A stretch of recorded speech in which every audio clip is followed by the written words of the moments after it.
Hello everyone, welcome back to Sampath Kaluarachchi YouTube channel. ඔබ මෙන්න මෙහෙම අදහස් ඉංග්‍රීසියෙන් ප්‍රකාශ කරන හැටි දන්නවද? ඔබට හොඳ ආත්ම විශ්වාසයක් තිබිය යුතුයි. ඔබට රියදුරු බලපත්‍රයක් තිබිය යුතුයි. ඇයට ලොකු දෑවැද්දක් තිබිය යුතුයි.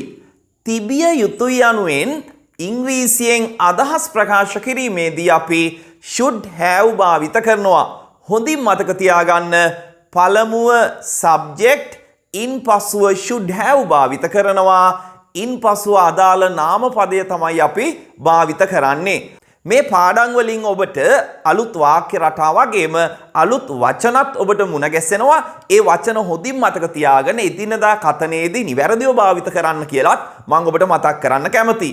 හොඳයි, අපි වාක්‍ය කිහිපයක් නිර්මාණය කරන්න යමු. ඔබට හොඳ ආත්ම විශ්වාසයක් තිබිය යුතුයි. ආත්ම විශ්වාසයට ඉංග්‍රීසියෙන් කියන්නේ self confidence කියලා. ඔබට හොඳ ආත්ම විශ්වාසයක් තිබිය යුතුයි. කොහොමද අපි ඉංග්‍රීසියෙන් කියන්නේ?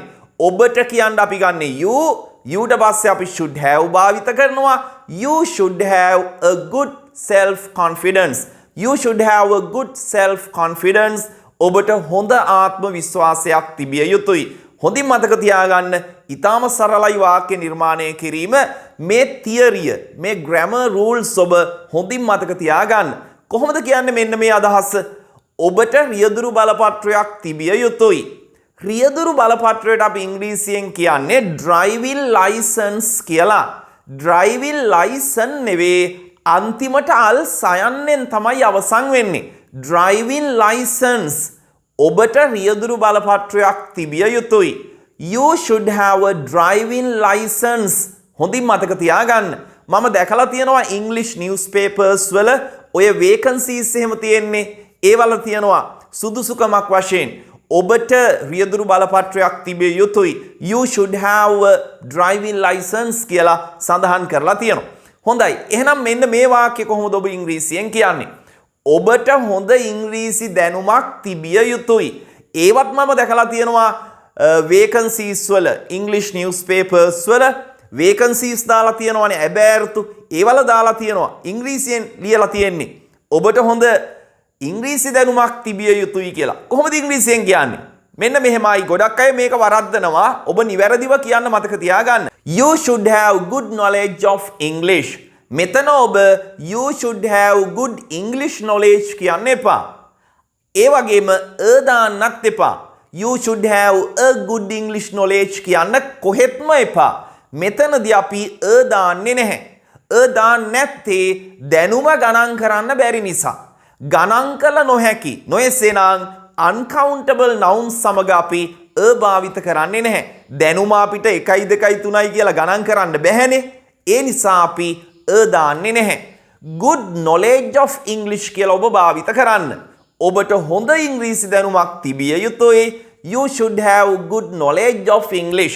good English knowledge යනුවෙන් ඔබ කියන්න එපා. මේ සමගම ඔබට මතක් කරන්නට කැමති මැයි මාසයේ ආරම්භ කරන අපගේ සතියට දින 2ක් උගන්වන ත්‍රිමාසික ප්‍රායෝගික ඔන්ලයින් ඉංග්‍රීසි පාඨමාලාවේ ආරම්භක දින නොමිලේ දේශනයට ඔබට සම්බන්ධ වීමේ හැකියාව තියෙනවා.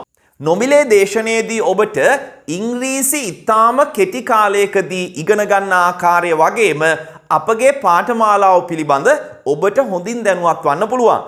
ඉතින් ඔබ අපගේ නොමිලේ දේශනයට සම්බන්ධ වීමට කැමති නම් පහළ description එකේ වගේම පළමු comment එකේ තියෙනවා අපේ WhatsApp group link එක. ඒ group එකට join වෙලා වැඩි විස්තර group එක හරහා ඔබට ලබා ගන්න පුළුවන්. හොඳයි, අපි යමු ඊළඟ වාක්‍යයට. සෑම කෙනෙකුටම ඉලක්කයක් තිබිය යුතුයි. ඉලක්කයට කියනවා අපි target කියලා. සෑම කෙනෙකුටම ඉලක්කයක් තිබිය යුතුයි. Everyone should have a target. Everyone should have a target. සෑම කෙනෙකුටම ඉලක්කයක් තිබිය යුතුයි.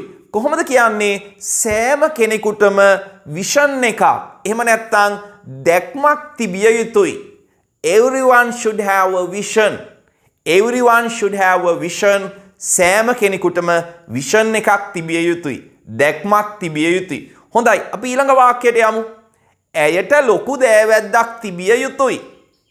දෑවැද්දට අපි ඉංග්‍රීසියෙන් කියන්නේ dowry කියලා. ලොකු දෑවැද්ද big dowry. ඇයට ලොකු දෑවැද්දක් තිබිය යුතුයි. She should have a big dowry.